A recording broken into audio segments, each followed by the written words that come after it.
The village was called Owlsbrook, but I never once saw an owl. I came here for quiet. After the divorce, the layoffs, the noise of a city that never once paused for breath, I needed to disappear. Not permanently, not in any dramatic way. Just to be somewhere no one was watching. The ad was buried in a forum thread. Remote cottage, long-term rental. Cheap, must be okay with rural isolation. There was a photo. The house was stone, old, slouched like it had tired of standing up straight. A thin fog clung to the hills behind it like damp wool. I called. An old man with a voice like broken branches gave me directions. No GPS, just landmarks. Third left after the chapel. Past the dead tree with the split trunk. House'll be on your right. Can't miss it. He didn't ask my name. Only said, "You'll be alone. That all right with you?" I said, "That's the point." The drive up was uneventful. Fields, sheep, a sky so wide it felt hollow. The village itself was barely more than 5 cottages, a boarded pub, and a chapel with no cross. I passed no one. When I arrived, the house was unlocked. Keys on the windowsill, a note beneath them, "Stay warm. Nights get long here." Inside smelled of ash, old paper, and something faintly sweet, like syrup left too long in the sun. The kind of smell that gets into your clothes. The walls were uneven plaster, floors warped wood, and the hallway stretched longer than seemed architecturally possible. I didn't question it, not then. You learn to stop looking too closely at things when you're trying to rebuild. That first night, I lit a fire and fell asleep on the couch. Outside, the wind howled like something was grieving. And maybe, now, I think, it was. The second night, I noticed the house never seemed to settle. Old places groan, I know that. Wood contracts, pipes sigh, but this house, it didn't settle. It shifted. There was a creak that started sometime after midnight, long, slow, deliberate.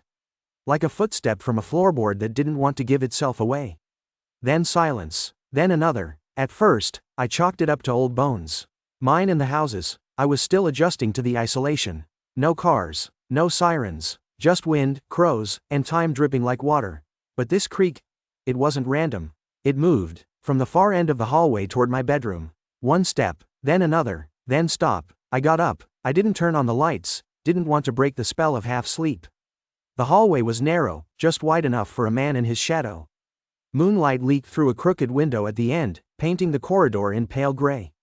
Nothing, no movement. Still, I said aloud, "Hello?" Nothing answered, but as I turned back toward my room, something odd caught my eye. A section of the hallway to my right, the wallpaper there had bubbled slightly. I hadn't noticed it before. The pattern warped in that spot, like heat had risen behind it. Like something breathing. I pressed my hand against it. Cold, dry, still. I went back to bed, convincing myself I was just being jumpy. But I slept with the lamp on, and somewhere between dreams and waking, I thought I heard a whisper. Something like my name, but softer, like it wasn't quite sure how to say it yet. By the 4th night, I had memorized every inch of the hallway. It wasn't long, maybe 10 steps from the bedroom to the sitting room, and on each side, faded floral wallpaper peeled like sunburnt skin. There were 4 doors: bedroom, bathroom, coat closet, and the narrow pantry near the kitchen. That was it. I knew it. I counted. But that night, as I passed through the hallway toward the kitchen to make tea, I stopped cold. There was a 5th door. It was on the left wall, between the closet and the pantry. Perfectly fitted, same height, same chipped white paint. But wrong, too narrow, no knob, only a tarnished keyhole, long and thin like a slit pupil. The wallpaper around it was smoother than the rest, as if the wall had been freshly remade just for this. I blinked, touched the frame. The wood was warmer than the wall around it. Not hot, just not cold. I stepped back. "What the hell?" I whispered. I even looked behind me, as if someone might be there to confirm I wasn't hallucinating. Then I did something foolish. I walked to the front door, stepped outside into the cold night, and waited a full minute. When I came back in and walked the hallway again, the door was gone. Just wall, peeling wallpaper, faded floral patterns, one rose stem curling exactly where the doorframe had been. I didn't sleep much that night, but in the morning, it was easy to rationalize. I told myself I was dreaming with my eyes open. I was exhausted. Maybe the hallway just looked longer at night. Brains are weird. Still, part of me, the primal part, knew something was wrong. Because when I checked the floorboards where the door had appeared, there was a faint line of scuff marks, as if the wood had been opened and closed, again and again, by someone who didn't want to be seen. The next night, I waited for it. I turned off all the lights at midnight and sat in the hallway with a thermos of tea, wrapped in a blanket, facing the wall where the door had been. Hours passed. Wind scraped the windows. The old radiator coughed in its sleep. My phone had no signal, no internet, just a ticking clock app and the dull glow of the screen. Then, at exactly 2:13 a.m., the wall shifted. Not dramatically. There was no flash or noise. Just a soft sound, like paper being unrolled, and when I looked up from my cup, the fifth door was there. Same place, same crooked keyhole, but this time, something was different. The door was open, just a crack. Not wide enough to see inside, only to suggest depth. Darkness pooled beyond it like ink. The kind of dark that doesn't belong in a house. I didn't want to go in. But my body moved before my thoughts caught up. I stood. I stepped forward. The air near the door felt denser, almost damp. Like a cave after rain. I reached for the edge of the door and pushed it open slowly. The hinges made no sound. Inside, there was no room. Just a staircase, descending steeply, cut from stone, walls moist and uneven, lined with old iron sconces holding long dead candles. It smelled like earth and mildew, and something else, too, like wet copper or blood. I called out, voice barely more than a breath. Hello? Nothing. Then a sound from below. A footstep, deliberate, one step up, then another. I slammed the door shut and backed away, heart pounding like fists against my ribs. I ran to my room and locked the door. And all night long, I sat up listening, waiting, but the step never came again. I told myself I imagined it. The footsteps, the darkness, the smell, but by the next evening, my rational mind started to slip. I avoided the hallway all day. Made coffee, tried to read, stared at my laptop until the battery died. No internet, no work to distract me. Just me and the house. Breathing together. When the sun dipped and shadows began to stretch long and skeletal, I passed by the hallway again. The fifth door wasn't there. Just the familiar four, but something had changed. There were scratches on the wall where the fifth door appeared. At first, I thought it was damage in the wallpaper, maybe a cat from a previous tenant. But then I noticed the pattern. 4 long vertical gouges. Rough, uneven, about the width of fingers. Clawed fingers. Fresh. The plaster beneath was a raw pink, almost bleeding. I ran my finger along one of the marks. It stung. Tiny splinters bit into my skin. This wasn't old. Something had tried to get out. Or maybe, worse, in. That night, I didn't sleep in my room. I dragged my mattress into the sitting room, far from the hallway. Left every light on, even the bathroom fan, just to fill the silence with something mechanical, something normal. But around 2:13 a.m., I heard the sound again. The door opening, then, slow dragging steps on stone. Then, scratching, not violent, not desperate, just testing, gentle trails of something sharp, exploring the inside of a wall. Like it was learning. By the 7th night, I stopped pretending I was imagining it. The fifth door wasn't just a hallucination. It was part of the house now, or maybe it always had been, waiting for someone willing to look. And I looked. God help me, I looked. I waited again, flashlight in hand, kitchen knife tucked into my sleeve like a useless charm. At 2:13 a.m., as though summoned by routine, the door appeared, not just visible this time, but wide open. Welcoming. The staircase behind it was lit. Candles flickered along the walls now. Dozens of them, some half melted, others pristine. None had been there before. It made no sense. I should have turned back. I told myself that. Every part of me screamed to stay out. But my legs moved, traitorous. The stairs were colder than stone should be. Each step felt like sinking. The silence was thick, molasses thick, not just absence of sound, but the pressure of it. At the bottom was a small room. Low ceiling, no windows. Walls made of blackened stone, sweating moisture. In the center, a chair. Wooden, old, cracked, and in front of the chair, on the ground, a mirror.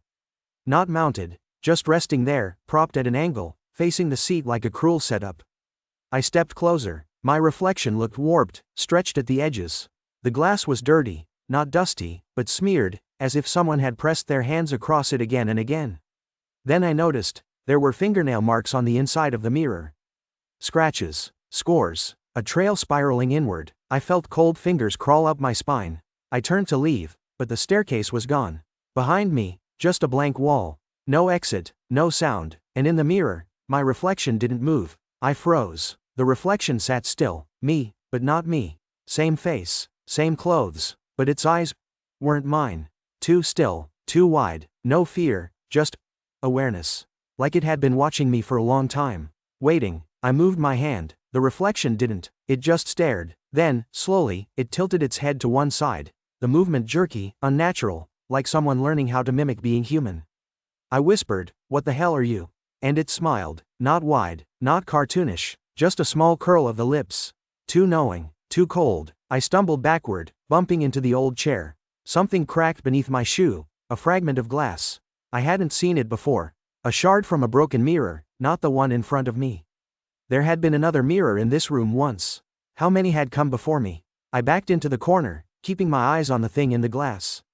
It didn't move, but I could feel something radiating off of it, pressure, like it was pushing against the surface, trying to bleed through. I squeezed the kitchen knife in my hand, though it felt ridiculous. What was I going to do? Stab a reflection? Then, a sound, from inside the mirror, a soft tapping, rhythmic, fingernails against glass. Then another face emerged, beside my reflection, just for a second. Pale, sunken, lips stitched shut, gone. I screamed and lunged forward, grabbing the mirror and slamming it face down on the stone floor. It didn't shatter, but the candlelight flickered violently, as if the room itself had winced. And when I looked up, the wall with the staircase had returned. The exit was back. I didn't ask questions. I ran. I didn't sleep that night. Didn't even try. I sat on the couch, lights blazing in every room, the knife still in my hand. The mirror, or whatever that was, felt like it had infected me. Not just fear, but something deeper, like my mind had been scratched from the inside. By morning, I had convinced myself it was over. I'd gone in, I'd come out, the house could play its tricks, but I wasn't going to fall for them again. But the house wasn't done. That evening, I heard a voice. At first, it was muffled, a hum beneath the creaks and sighs of the old wood. Like a radio tuned just off frequency. But around 11 p.m., it became clear. My name, whispered, over and over, Vlad? Vlad. Vlad. It was coming from inside the walls. I pressed my ear to the plaster by the hallway, heart pounding. The voice was right there. Not distant, not echoing, close, just behind the layers of old wallpaper and wood. A woman's voice, fragile, dry, like leaves being crushed in a fist. Please, let me out. I jumped back. For a moment, I was paralyzed, heart knocking in my chest like it wanted out more than I did. Then another voice joined hers. Deeper, not human, a low, rattling growl beneath the whisper, like chains dragging through mud. He belongs to me now. I stumbled backward, tripped, fell. I scrambled to my feet and ran outside in nothing but socks and a flannel shirt, into the freezing air. I sat on the front steps, staring at the dark countryside. No lights, no sounds, just the wind, and my own shallow breath. I stayed out there until sunrise. When I came back in, the hallway looked normal again. But there was something new, etched into the wooden floor, right where the fifth door usually appears. A single word, stay. The mirror in the basement wasn't the only one. I started noticing it the next day, little things first. Every time I passed the bathroom, the mirror over the sink seemed off. A split-second delay in my reflection. A faint shimmer, like heat rising from pavement. Then the mirrors upstairs started doing the same. The hallway had a mounted oval mirror I never paid attention to before. Now, it drew my eyes like a magnet. I tried to walk past without looking, but every time, I caught myself glancing sideways. And each time, my reflection stood just a little too still. A fraction too long. Then, that night, the 9th night, I woke to a soft clink. Like glass being touched. I sat up in bed. The room was dark, but the hallway light was on. The oval mirror faced my door. In it, I saw a man. Standing in the hallway, perfectly still, back straight, arms hanging at his sides. Wearing my clothes, my build, my face, but not me. I froze. My breathing turned shallow. I blinked, and when I opened my eyes, he was gone from the mirror. I bolted to the hallway. Empty. I checked the bathroom, the sitting room, every creaking corner. Nothing. But when I returned to the hallway, I found something that hadn't been there before. The mirror had fogged up, and across its surface, drawn by a fingertip from the other side, were 3 words. I am waiting. I didn't sleep the rest of the night. By now, the house wasn't just haunted. It was hungry. It knew I was unraveling. The mirrors, the voices, the scratches, they weren't random. They were teeth, testing me, softening me. I decided to search the house in daylight, every corner, every board, every crevice. I needed to know what I was living on top of. The hallway was still the epicenter. That much was clear. The 5th door didn't appear during the day, but its presence left an echo. The air was always colder there. The walls felt tighter, I grabbed a flashlight and a crowbar and pulled up the floorboards where the fifth door usually appears.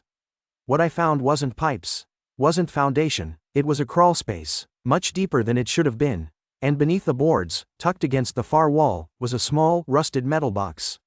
My hands trembled as I pried it open. Inside were scraps of yellowed paper, their edges curling like burned leaves. Handwritten notes. Dozens. Different hands. Different decades. Each one began the same way. The door appeared again. Some notes ended abruptly, ink smeared or ripped mid-sentence. Others continued into madness, spiraling handwriting, cryptic drawings, symbols I didn't recognize. One message stood out, written in clean, deliberate script. It doesn't want to hurt you. It wants to use you. The door is not a passage. It's a mirror turned inside out. Do not let it copy you completely. Burn the glass. Smash the walls, or it will live in your skin. I dropped the box, and that's when I heard it, from inside the crawl space. A faint mimicry of my voice. Saying, slowly, carefully, burn the glass. Smash the walls, or I will live in your skin. I didn't wait for nightfall. I went straight for the oval hallway mirror, the one where I first saw him. The not me, the mimic. My hand shook as I gripped it by the edges and yanked it off the wall. It fought back, not physically, the weight wasn't much, but in my mind, something screamed. Like tearing off a bandage that was fused to the bone. My ears rang, my vision blurred, but I didn't stop. I dragged it outside behind the house, onto the patch of dead grass that hadn't grown since I arrived. Poured lighter fluid across the back. Struck a match. The flames rose fast, glass cracked, warped, and then I saw it, for a moment, in the flame-warped surface. Him, my double, standing on the inside of the mirror.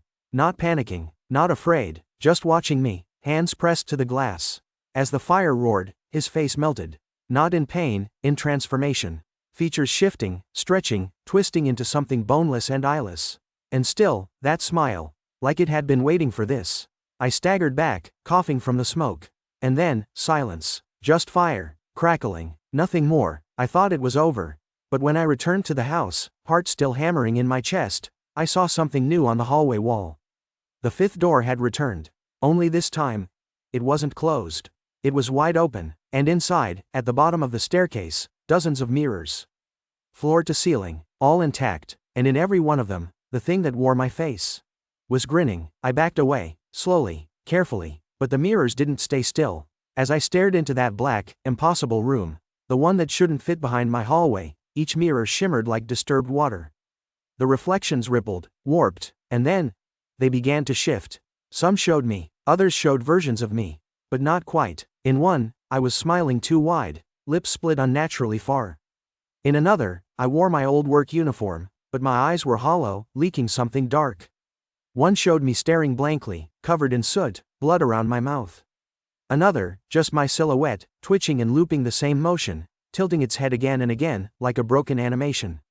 These weren't memories, they were possibilities. Or replacements. It hit me then, the house wasn't haunted. It wasn't cursed. It was searching, trying reflections, wearing them like clothes, trying me on for size. One of the mirrors, front and center, started to glow faintly. Not with light, but with attention. Like it knew I was watching. Like it wanted to be chosen. And within it, I saw myself, sitting calmly in my chair upstairs, sipping tea, smiling. Normal, peaceful, happy, but I wasn't upstairs. I was here. So who the hell was that? Suddenly, the sound of footsteps echoed from above. Slow, familiar. I turned. Up the staircase from the basement room, someone was walking in my house. I ran. I burst up the staircase, nearly tripping over my own feet, lungs burning. The hallway was empty. The door, the fifth door, had vanished again. As if it had never been there. But I could hear him. In the kitchen, clinking a spoon against a mug. The way I do. The same cadence. The same rhythm. I crept forward, every step like walking through water. The hairs on my arms stood straight. My skin buzzed with static, like the house was watching. I stopped at the kitchen threshold.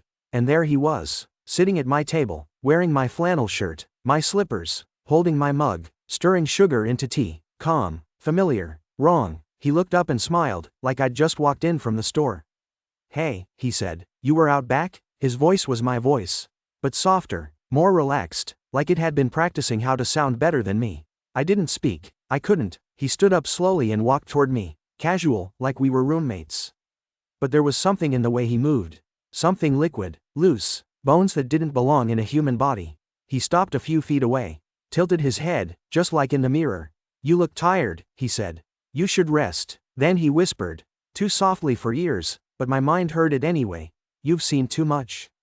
I'll take it from here." He reached for me. I backed up, slammed the hallway light switch.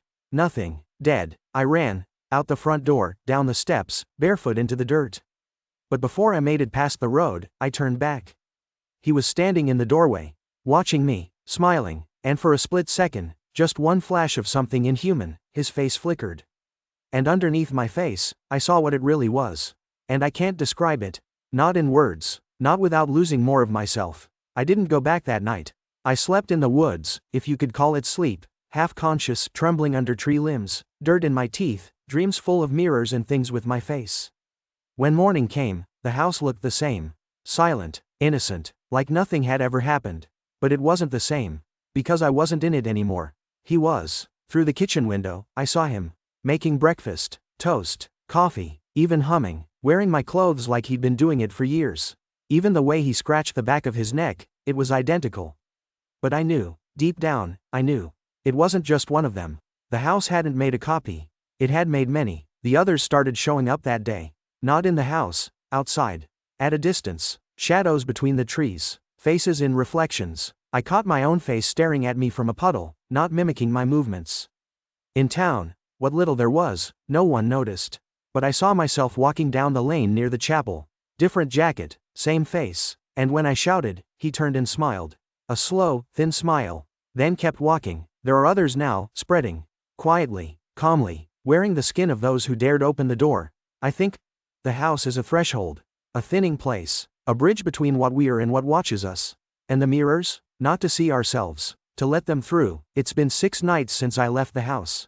I haven't gone far. I can't. It's like a tether, not just to the building, but to him. To me. I've tried to call for help, but no signal ever holds. Phones die too fast. Roads loop back. Maps glitch. Like the land around Owlsbrook doesn't want me to leave. Or maybe I already did. Maybe I'm not supposed to exist anymore. Maybe he took my place, and I'm just an echo now. A reflection without a wall. Last night, I crept back one last time. The house was glowing, not from any lights, but from inside the hallway. That cold, soft silver light.